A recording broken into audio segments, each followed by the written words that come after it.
ಸುದ್ದಿಸಾಕ್ಷಿ news ಚಾನಲ್ಗೆ ಸ್ವಾಗತ.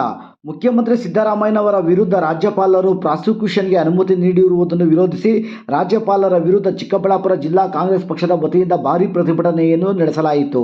ಚಿಕ್ಕಬಳ್ಳಾಪುರ ನಗರದ ಒಕ್ಕಲಿಗರ ಕಲ್ಯಾಣ ಮಂಟಪದಿಂದ ಪ್ರಾರಂಭವಾದ ಪ್ರತಿಭಟನಾ ಮೆರವಣಿಗೆಯಲ್ಲಿ ರಸ್ತೆ ಉದ್ದಕ್ಕೂ ಕಾಂಗ್ರೆಸ್ ಪಕ್ಷದ ಕಾರ್ಯಕರ್ತರು ರಾಜ್ಯಪಾಲರು ಹಾಗೂ ಬಿಜೆಪಿ ಮತ್ತು ಜೆಡಿಎಸ್ ಪಕ್ಷದ ಮುಖಂಡರುಗಳ ವಿರುದ್ಧ ಘೋಷಣೆಗಳನ್ನು ಕೂಗುತ್ತಾ ರಾಜ್ಯಪಾಲರ ಕ್ರಮವನ್ನು ವಿರೋಧಿಸಿದರು. ಪ್ರತಿಭಟನಾಕಾರರು ನಗರದ ಶಿಡ್ಲಘಟ್ಟ ಸರ್ಕಲ್ನಲ್ಲಿ ಸಮಾವೇಶದ ನಂತರ ಜಿಲ್ಲಾ ಉಸ್ತುವಾರಿ ಸಚಿವ ಡಾಕ್ಟರ್ ಎಂ ಸಿ ಸುಧಾಕರ್ ಪ್ರತಿಭಟನಾಕಾರರನ್ನು ಉದ್ದೇಶಿಸಿ ಮಾತನಾಡುತ್ತಾ, ರಾಜ್ಯಪಾಲರು ಕೇಂದ್ರ ಸರ್ಕಾರದ ಕೈಗೊಂಬೆಯಂತೆ ಕೆಲಸ ಮಾಡುತ್ತಿದ್ದಾರೆ.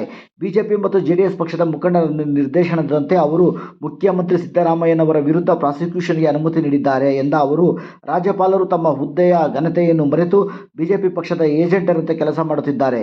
ಸಿದ್ದರಾಮಯ್ಯನವರು ತಮ್ಮ 40 ವರ್ಷ ರಾಜಕೀಯ ಜೀವನದಲ್ಲಿ ಒಂದೇ ಒಂದು ಕಪ್ಪು ಚುಕ್ಕೆ ಇಲ್ಲದಂತೆ ಪ್ರಾಮಾಣಿಕವಾಗಿ ಸಾರ್ವಜನಿಕರ ಸೇವೆ ಮಾಡಿದ್ದಾರೆ. ಸಿದ್ದರಾಮಯ್ಯನವರ ಜನಪ್ರಿಯತೆಯನ್ನು ಸಹಿಸದೆ ರಾಜ್ಯದಲ್ಲಿ ಕಾಂಗ್ರೆಸ್ ಸರ್ಕಾರವನ್ನು ಅಸ್ಥಿರಗೊಳಿಸಲು ಬಿಜೆಪಿ ಪಕ್ಷ ಮತ್ತು ಜೆಡಿಎಸ್ ಪಕ್ಷದವರು ಕುತಂತ್ರ ನಡೆಸುತ್ತಿದ್ದಾರೆ. ಅವರ ಕುತಂತ್ರಕ್ಕೆ ನಾವು ಜಗ್ಗುವುದಿಲ್ಲ. ಕರ್ನಾಟಕದ ಜನತೆ ಸಿದ್ದರಾಮಯ್ಯನವರ ಬೆನ್ನು ಹಿಂದೆ ನಿಂತಿದ್ದಾರೆ. ಇಡೀ ಕಾಂಗ್ರೆಸ್ ಪಕ್ಷ ಸಿದ್ದರಾಮಯ್ಯನವರ ಬೆನ್ನು ಹಿಂದೆ ನಿಂತು ವಿರೋಧಿಗಳನ್ನು ಎದುರಿಸುತ್ತೇವೆ ಎಂದರು.